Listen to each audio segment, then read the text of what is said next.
பெரிய விஷயத்துக்கு ஒரு சின்ன ஒரு பொருள் நமக்கு எளிமையான தீர்வு தந்துடும். ஆனால் நம்ம அதை விட்டுட்டு பெரிய பெரிய மருத்துவர்களை பார்க்கணும், இது பெரிய சிகிச்சை எடுக்கணும் அப்படின்ற மாதிரிலாம் நிறைய பிராயத்தனப்பட்டுட்டு நிறைய பண விரயத்தோடு நம்ம அந்த நோயின் தாக்கத்தையும் அதிகமாக்கிக்கிட்டு அதுக்கு நாமளே காரணமாகவும் இருந்துருவோம். புலிப்புண்ணு அப்படின்னு சொல்லுவோம். அதாவது பாத எரிச்சலில் தொடங்கி பாத வெளியில் ஆரம்பித்து இறுதியாக பார்க்கும் பொழுது அப்படி குழிக்குழியாக புண்ணு உருவாக ஆரம்பிச்சு. இந்த புலிப்புண்ணு இருப்பவர்கள் அன்றாடம் சித்திரவதைப்பட்டு இருக்காங்க அப்படின்னா மிகையே இல்லை அப்படின்றத ஞாபகம் வச்சுக்கோங்க. ஏன்னா அவங்களுக்கு அந்த ஒரு அதாவது விரல் இழப்பு, பாதத்தோட வெட்டி எடுக்கக்கூடிய இழப்பு, முட்டு வரைக்கும் காலை இழந்தவர்கள்லாம் இந்த சர்க்கரை நோயால் பாதிக்கப்பட்டவங்க இருக்கிறாங்க.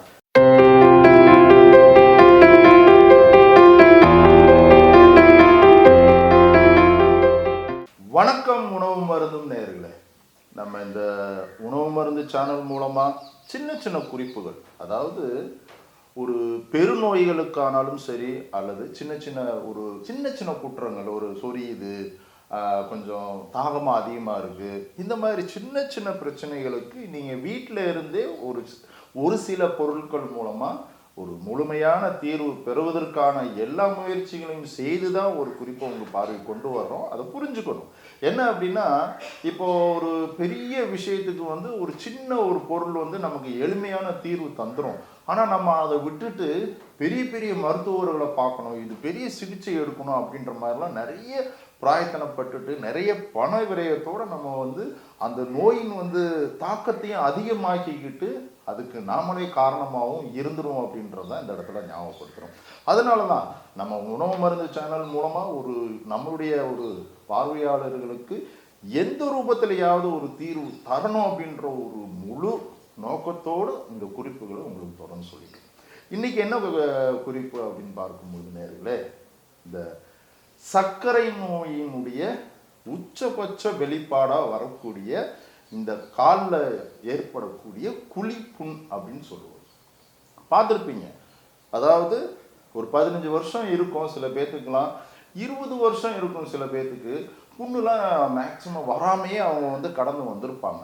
சில பேர் பார்த்தீங்கன்னா ஆரம்பித்த ஒரு சில வருடங்கள்லேயே பார்த்தீங்கன்னா உடல்லாம் மெலிந்து, எடை குறைந்து, உடல் மெலிந்து, காலு கையெல்லாம் பார்த்தீங்கன்னா, அதாவது குறிப்பாக கால் பார்த்தீங்கன்னா இடுப்புலேருந்து அப்படியே சூம்புன மாதிரி அப்படியே சுருங்கி ஒரு நிறமும் மாறி கருப்பு நிலையாக மாறி காலில் பார்த்தீங்கன்னா குழிப்புண்ணு அப்படின்னு சொல்லுவோம். அதாவது பாத எரிச்சலில் தொடங்கி பாத வெளியில் ஆரம்பித்து இறுதியாக பார்க்கும் பொழுது அப்படி குழிக்குழியாக புண்ணு உருவாக ஆரம்பிச்சிடும்.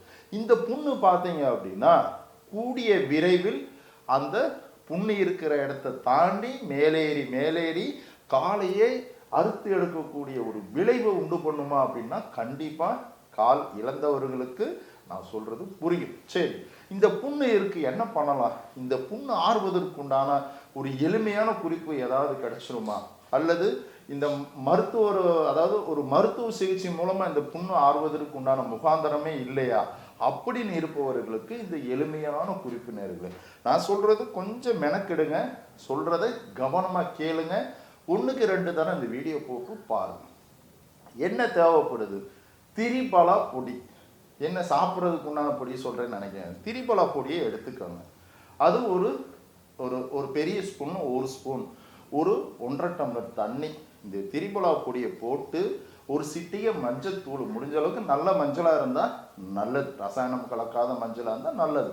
அல்லது இந்த மஞ்சள் கிழங்க காய வச்சு வீட்டிலே அரைச்சி வச்சுருப்பீங்க இல்லையா, அதை பயன்படுத்துவது இன்னுமே நல்ல பலன் தந்தது. இந்த மஞ்சள் பொடி ஒரு சிட்டியை சும்மா 2 விரல் எடுத்து அப்படி போட்டுக்கிறது, போட்டு நல்லா கொதிக்க வச்சு நல்லா புரிஞ்சுக்கோங்க நேயர்களே. திரிபலா பொடி ஒரு 1.5 டம்ளர் தண்ணியில் ஒரு பெரிய ஸ்பூன் அளவு போடணும். அது கூட ஒரு சிட்டிகை மஞ்சத்தூளை போடுறீங்க, கொதிக்க வச்சுருக்கீங்க. கொதிக்க வச்சுட்டு இறக்கி ஆற வச்சு, அதாவது கொஞ்சம் அந்த புண்ணு பார்த்தீங்கன்னா லேசை தொட்டாலே வலிக்கும். இந்த பொடியை கலந்த சுடுநீரை கொஞ்சம் வெதுப்பாக புண்ணு தாங்குற அளவுக்கு, நான் எப்படி சொல்கிறது, இந்த குழந்தைகளுக்கெல்லாம் நம்ம பால் காய்ச்சி சூடு இல்லாமல் கொடுக்குற பதத்தை விட இன்னும் கம்மியாக இருக்கணும். ஜில்லுன்னு ஆற வைக்க வேணாம், கொஞ்சம் அந்த வெதுப்பு அந்த சுடு தன்மை இருக்கணும். அதை எடுத்து பயப்படாம புண்ணுல ஊற்றி, அதாவது அந்த நீரை தெளிய வச்சு அந்த நீரை எடுத்து புண்ணுல ஊற்றி கழுவுங்க. நல்ல ஒரு சுத்தமான வெள்ளை துணி எடுத்து நேரடியாக புண்ணுல அந்த நீரை விட்டு, வடிகட்டிய நீரை விட்டு கழுவி தொடச்சி எடுத்துட்டு ஒரு காற்றோட்டமாக ஆற வச்சு, இது தொடர்ந்து ஒரு ஒரு ஒரு வாரம் கழுவிட்டு வரும்பொழுது அற்புதமான பலன் தந்துடும். சரி, இந்த புண்ணு நிறைய இருக்குங்க, நிறைய இடத்துல மேல் படங்காலெல்லாம் புண்ணாயிருச்சு, அதுக்கு என்ன பண்ணலாம்? குழிப்புண்ணுக்கு கழுவுற மாதிரி மேல் இருக்கக்கூடிய பகுதியும் கழுவிக்கலாமான்னா தாராளமாக கழுவிடலாம். திரிபலா பொடியை எடுக்கிறீங்க, ஒரு 1.5 டம்ளர் தண்ணி ஊற்றி கழுவுற அளவுக்கு உங்களுக்கு எவ்வளோ தேவைப்படுதோ அந்த நீர் எடுத்துக்கணும், வடிகட்டணும், ஊற்றி கழுவிட்டு ஒரு வெள்ளை துணியை வச்சு தொடச்சிட்டு என்ன செய்கிறீங்க அப்படின்னா, வல்லாரை இலை, வல்லாரை கீரைன்னு சொல்லுவோம் இல்லைங்களா, அதை வாங்கிட்டு வாங்க. வாங்கிட்டு சுடுதண்ணியில் இந்த வல்லாரக்கீரையை, அதாவது வெது வெதுப்பான நீரில், ஏன்னா நம்ம எப்போதுமே சொல்லுவோம் அந்த இலைக்கு மேலேயும் அடியிலையும் சில பூச்சிகள் முட்டை வச்சுருக்கோம், அதுவுமே சில ஃபேக்ட்ரியை நமக்கு அந்த புண்ணுனுடைய குற்றத்தை அதிகப்படுத்துறதுனால சாப்பிட்றதுக்கும் சரி கட்டுமுறைகளுக்கும் சரி இந்த இலைகளை பயன்படுத்தும் பொழுது ஒரு சுடுதி தண்ணியில் கழுவிட்டு நல்லா அரைச்சி காலையில் கழுவுறீங்க. நல்லா புரிஞ்சுக்கோங்க, காலையில் கழுவுறீங்க, ஒரு 1/4 மணி நேரத்தில் புண்ணை ஆறிடுது, அதாவது அந்த நீர்த்தன்மை காஞ்சிருது. இந்த இலையை அரைச்ச விழுதை எடுத்து அந்த புண்ணு மேலே அப்படியே வச்சு ஒரு சின்னதாக ஒரு 2 சுற்று சுற்றுற மாதிரி ஒரு அந்த பேண்டேஜ் கிளாத்தாக இருந்தாலும் பரவாயில்ல, அல்லது ஏதாவது வெள்ளை காட்டன் துணியாக இருந்தாலும் தாராளமாக பயன்படுத்தலாம். கட்டிக்கிறீங்க, அன்னைக்கு பகல் அன்னைக்கு இரவு அந்த கட்டு அப்படியே இருக்கட்டும். மறுநாள் காலையில் எடுத்துட்டு மறுபடியும் திரிபலா பொடி மஞ்சள் கலந்த சுடுநீரை வடிகட்டி மறுபடியும் கழுவுறீங்க. மறுபடி தினந்தோறும் இது மாதிரி கழுவ வேண்டியது வல்லார இலையை அரைத்த விழுதை கொண்டு கட்டுவது.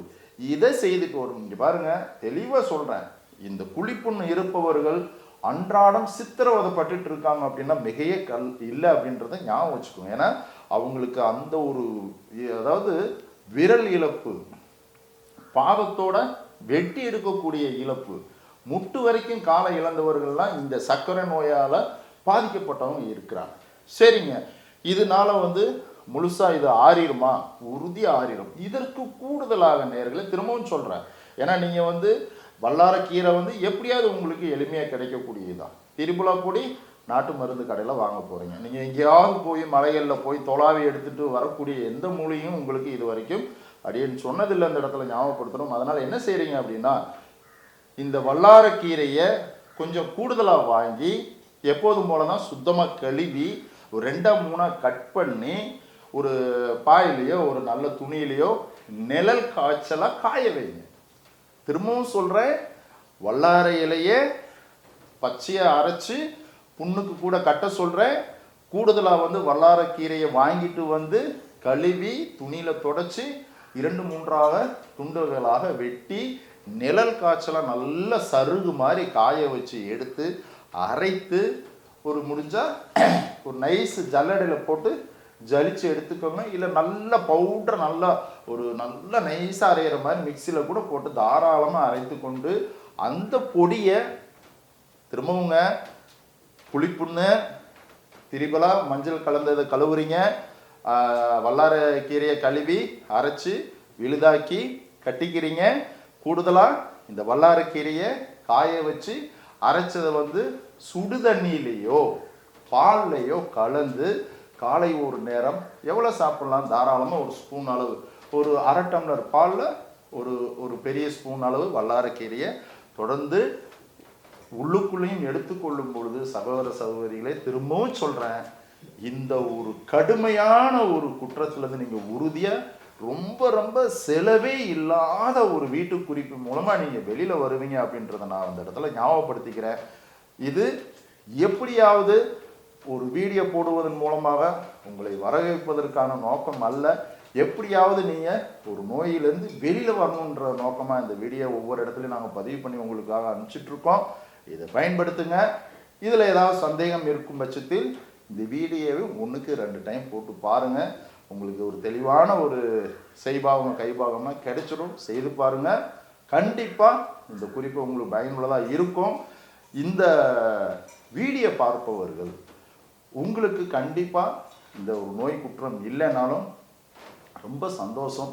இருப்பவர்கள் நம்ம உறவினர்களோ நண்பர்களோ யாராவது இருக்கும் பட்சத்தில் இந்த வீடியோ அவர்களுக்காக ஷேர் பண்ணி கொடுங்க. அவர்கள் பார்த்து இதை பயனடைக்கும்ன்றதை சொல்லிட்டு எப்போதும் போல தான் சித்தர்களுடைய ஆசீர்வாதமும் அடியனுடைய வாழ்த்தும். வணக்கம் நேயர்களே.